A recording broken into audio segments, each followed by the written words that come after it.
Hey, good morning. Fight Kitties here. I'm Lady J, and I'm missing Lexi. She's on vacation, but it is still time for Kickass and Coffee.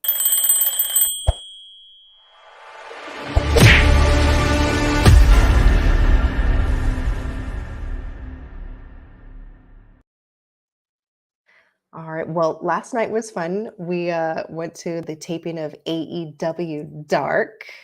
And yep, had to take a quick selfie, prove I was there. It was fun. We all got to do some like chanting. Dasha's like, look, y'all need to chant because your chants, you're calling your heroes' names. It's going to be in the video game. So it looks like AEW is going to be having their own video game.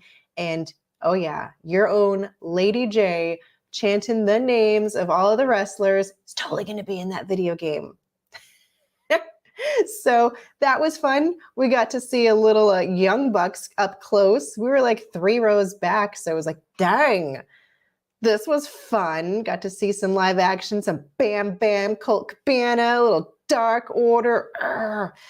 Yeah, it was fun, you know, and of course some people getting their practice in, but totally recommend checking out the AEW Dark tapings. You get to walk through Universal Studios, go through that whole city walk. You're like, ooh, voodoo donuts. I will.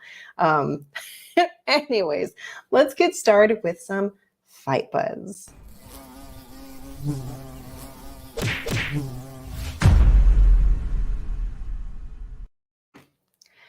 Well, if this isn't buzzing, I don't know what is. Things are going down in Russia, and WWE shuts down the WWE network in Russia, terminates the broadcast partnership. I'm a little surprised because that's not really the way I thought Vince McMahon would roll, but that was a big power move. So it's effective immediately. Not like people have a whole lot of time to be sitting around watching wrestling, but it would be a nice, mental checkout. So the move eliminates access in Russia to like all programming, including that beautiful, like you want to watch some Andre the Giant or some like ride-along stories. No, it's gone. And if anyone was looking forward to like WrestleMania 38, you better like shout out to your man, be like, you better fix things with Vince McMahon because I got to see myself some Brock versus Roman Reigns. All right. Good morning, Joseph. Thanks, man. I'm riding solo today. It's all up to my tomcats to keep me company. All right. Now, as we were talking about Roman Reigns and people missing out on that, Paul Heyman was discussing on the Battleground podcast why Roman Reigns versus Brock Lesnar continues to capture the imagination of wrestling fans around the world, including Russia. And so Brock Lesnar versus Roman Reigns, a 2-time WrestleMania main event presentation. Yeah, he's got his plaid on. He's going country this time. I mean, former NCAA division heavyweight champion, former UFC heavyweight champion, knocking out the greatest UFC heavyweight champion of all time. Goodness gracious. And so all this, the greatest defeating everyone. I mean, yeah, those two, it's still an awesome match. Gonna headline WrestleMania. And if this is the first time you're seeing these two head up, I mean, the Beast is still dominant. He is the conqueror of The Undertaker.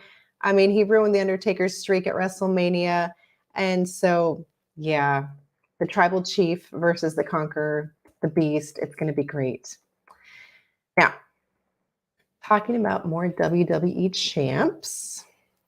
Oh, Joseph's like, I saw that, totally saw it. Yeah. Oh, are we talking about Russia? Are we talking about, yeah, I totally am. I'm with you, man. All right. So champs that are making their returns 1,000,000%. Tyson Fury. He has practically guaranteed that he will make his WWE return one day. Now, the boxer made his in-ring debut at WWE Crown Jewel back in 2019 by beating the Beast, Braun Strowman. Dude, look, they're like eye to eye. They're like giant men. So he punched him off the freaking apron back at like the Crown Jewel. And so he did return later to like SmackDown, to defeat the B team.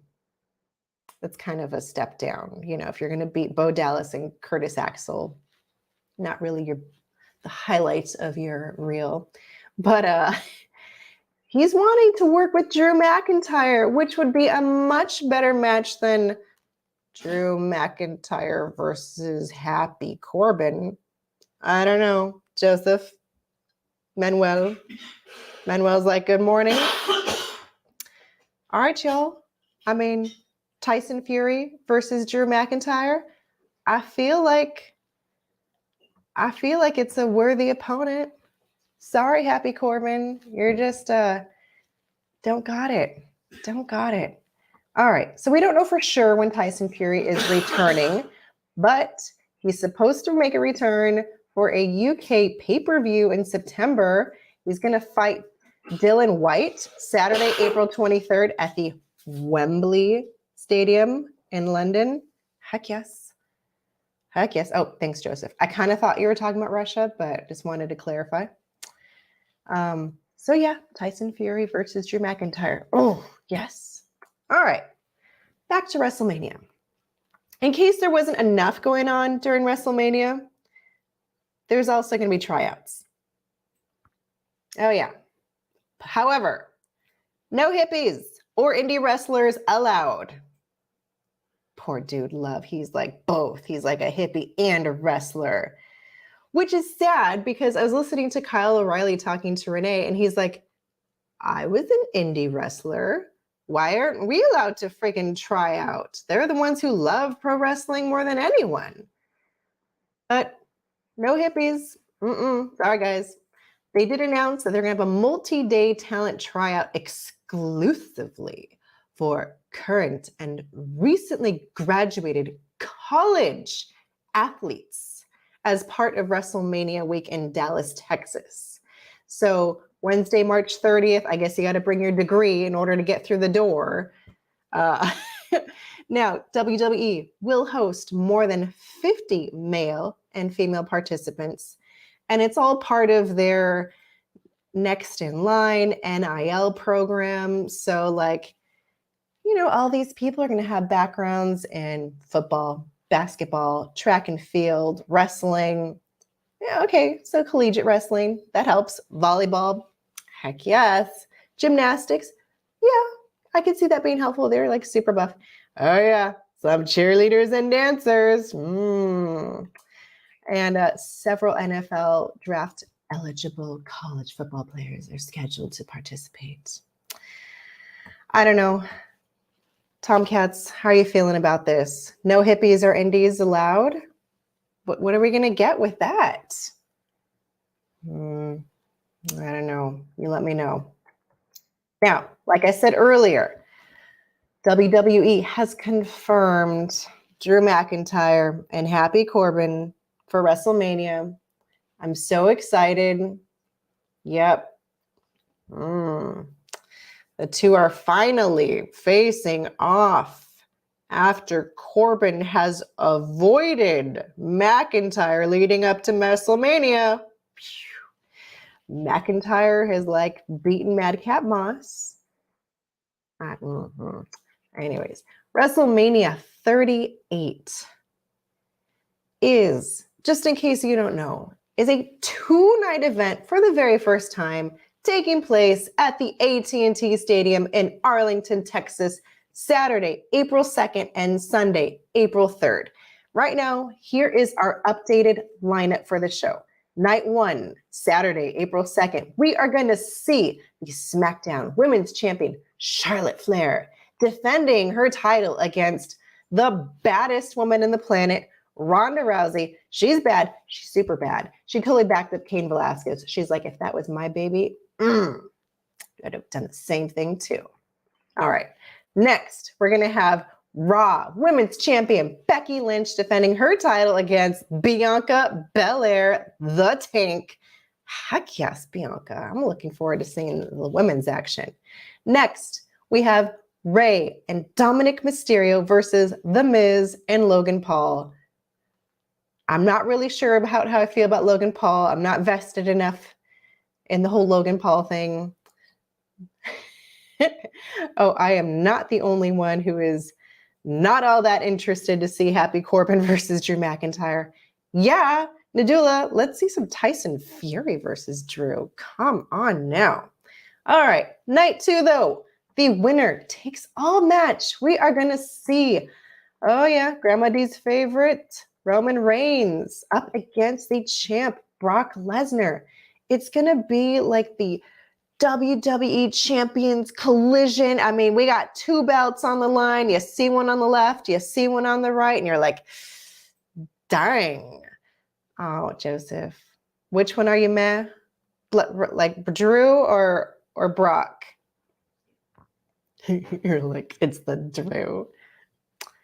Oh, I want to see the Undertaker versus Drew. You know, that wouldn't really be I don't think that would be a fair fight anymore. It's kind of like Hulk Hogan. He's like, yo, I've had 23 surgeries. I am done. But let's move on to the rest of night 2. So we got our Brock. We got Roman Reigns. We also got our women's tag team title matches. Naomi bringing the glow along with Sasha Banks versus Carmella and Queen Zelina Vega. Those 2 are the current champs. And then lastly, we totally saw this one coming. Hall of Famer Edge versus AJ Styles. I told you, the phenomenal one, that's who Edge wanted. And they're going to get it on the grandest stage of them all. Now, one person I'm not sure we're going to see is Cody Rhodes. Now, I've been hearing, he left AEW. We're like, oh, but I thought he was all elite. I thought he was an executive producer. Goodness gracious. I mean, you wouldn't leave without having something else lined up, would you? Would you? So they're having contract negotiations with WWE. And rumor is, where's my freaking tinfoil hat? Negotiations. Hold on. I'm getting my tinfoil hat here because I don't know. Tinfoil hat time. Talks have fizzled out between Cody Rhodes and WWE. Is he currently going nowhere? Or is it work? Is it a work? We will follow this and find out. Okay, thank you. Yep, it was hat time, Joseph. I am not Lady J like predictor of the future. Well, maybe a little bit. I've called a couple good things. All right, so Roderick Strong, our NXT man, Diamond Mine, making his debut at NXT UK. They sent him across the pond? Goodness gracious.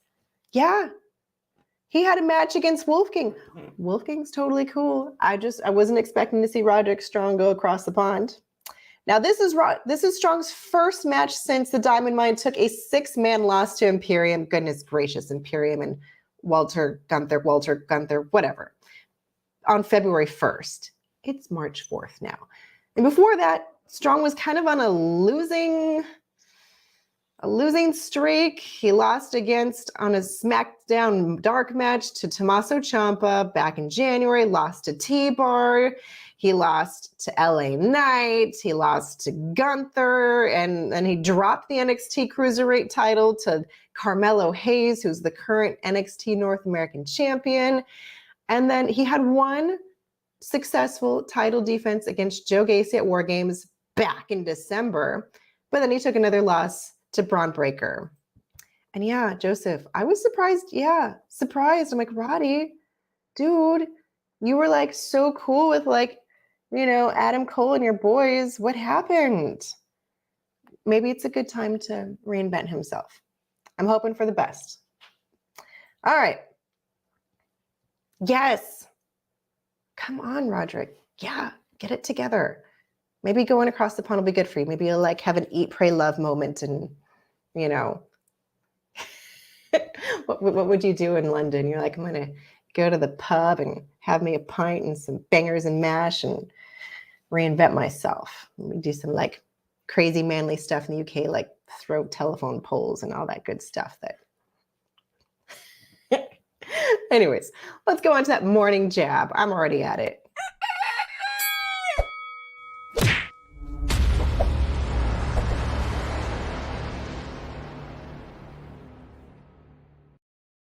Okay, so back to going to the AEW Dark last night.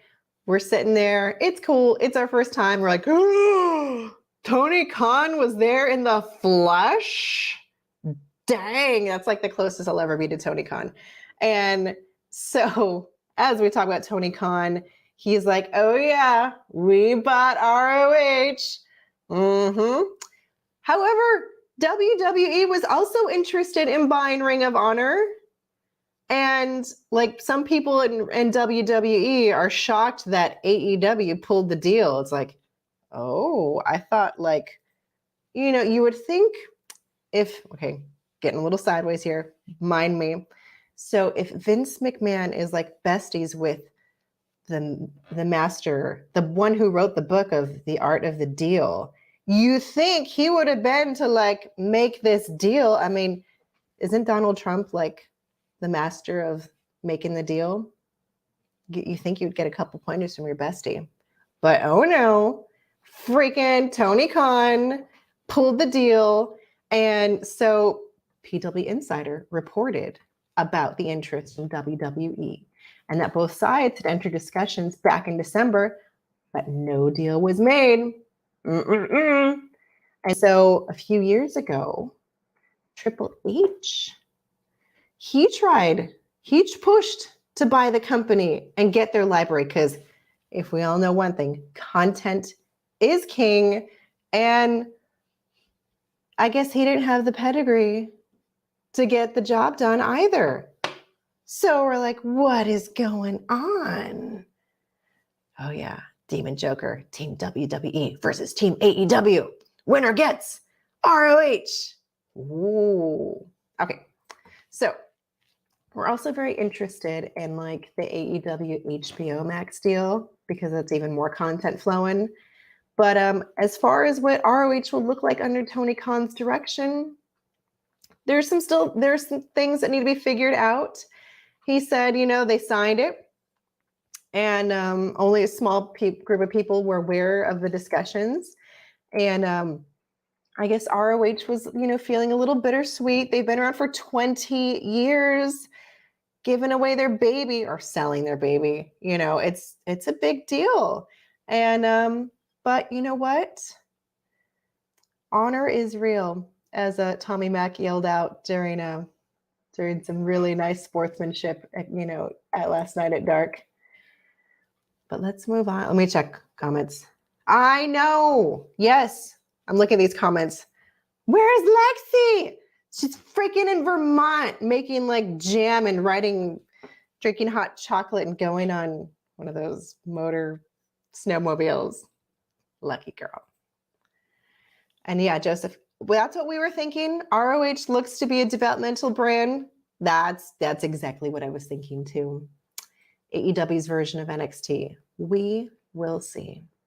Let's move on. Oh, Billy was there. We saw Billy. That dark episode was more like a Dynamite or Rampage. Yeah, it was good. It was not like a developmental show. I mean, granted, there were a couple people who got squashed. And it's terrible I didn't write their names down because I'm like, well, that wasn't very long. You just got squashed. Okay, let's move on to some fluffy news.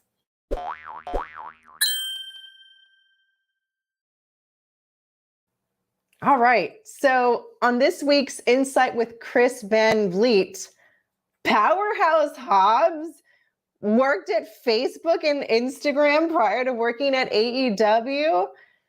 I'm like, that's so cool and random and like nerdy all at the same time, because like you gotta like, be one of those totally dorky like intellectuals, at least have like those kind of connections for like that whole Silicon Valley's vibe. So I'm like, dang, Hobbs, you're not all just beefy boy. You got some brains there too. And so he said this, Hobbs said this. He's like, then I got a call saying that we are going to give you a month off with pay. And I'm cool with it. He's like, I can take my son Bam Bam to school. I love that. He named his son Bam Bam. And look after my other son, Julian. He's like, I got home about 2:30, then got a call about 3:45 saying they were going to terminate my contract. I'm like, that is so effed up. We're going to give you a month off with pay. Yeah, no, we're just going to fire you. It's like, what the heck? That is some heat. But yeah, Joseph, I'm shocked too. Cool. I love hearing these stories about people. And talking about more stories, Cash Wheeler shared his story on the time he got his head shaved by CM Punk. And so he was on the sessions with Renee Paquette. Love Renee. She was like the smartest person on commentary. I loved her. So Cash Wheeler tells his story. He used to work as an extra in WWE right when CM Punk was like doing his straight edge society gimmick. And he tells a story of they're like, hey dude, are you cool with getting your head shaved by CM Punk at a live event? And they're like, how long is your hair? How long is your hair? Are you gonna shave it? And he's like, yeah. You're like, tomorrow, Carolina, I'm gonna shave your freaking head. And they wanted him to dress up like a random nobody in the crowd. And Punk comes out and Gallows does his thing. And he's like, and Gallows actually remembers that. He's like, I was nobody, but Gallows remembered me. And so, yeah, that was kind of, I like these stories. And I appreciate that Renee gets all these juicy, deep, kind of tear-wrenching stories out of people. Yeah, Cash, I must not be the only one who's listening to these crazy things while I brush my teeth. But yeah, sessions, Renee. All right. Let's get back to some strong style news.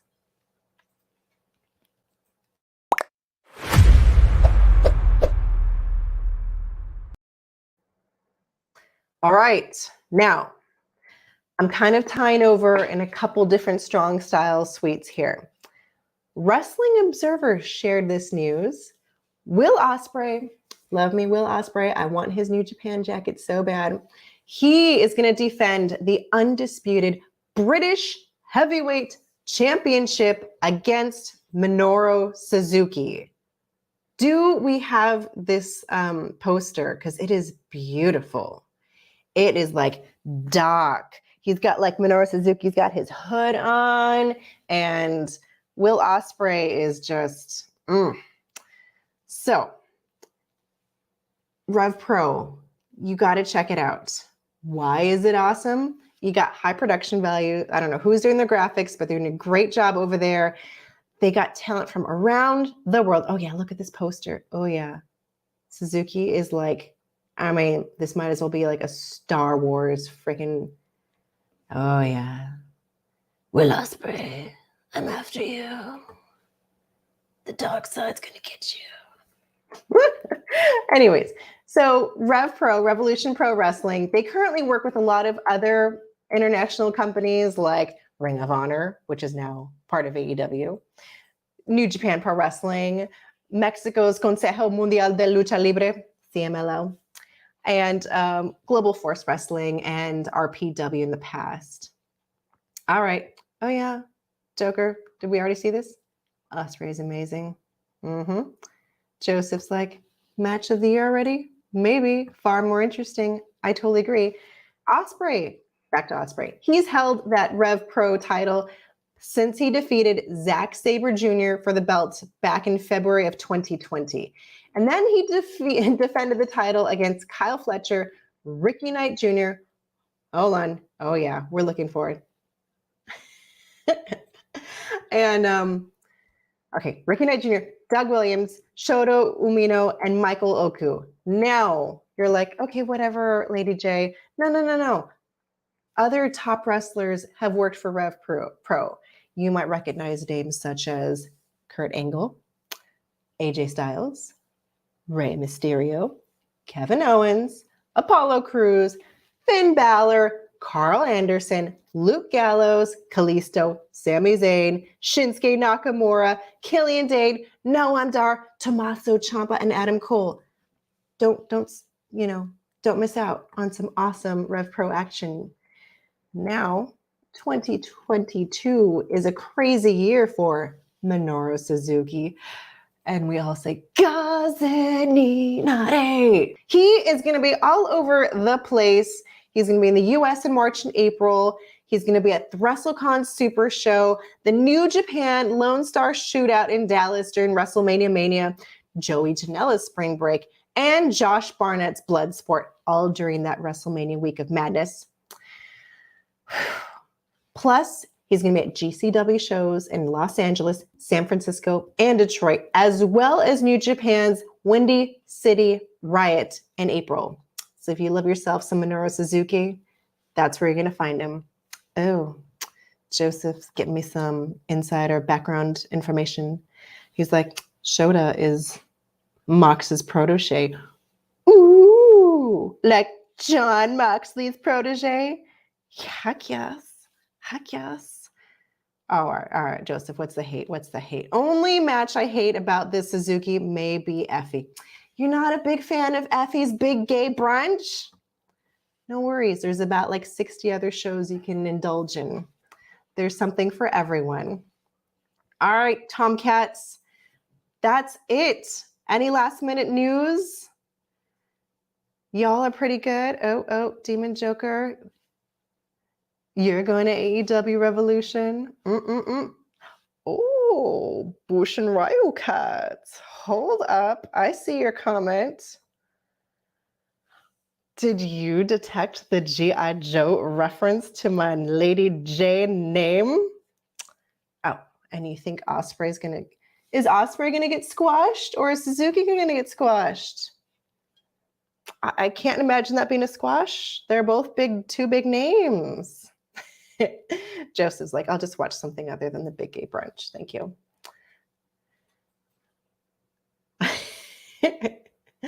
It's not your cup of coffee. You go enjoy something else. You and I'll be watching Bloodsport. It'll be great. All right, Tomcats. Thank you so much for joining me this morning, keeping me company while Lexi's off on vacation like a fabulous young woman.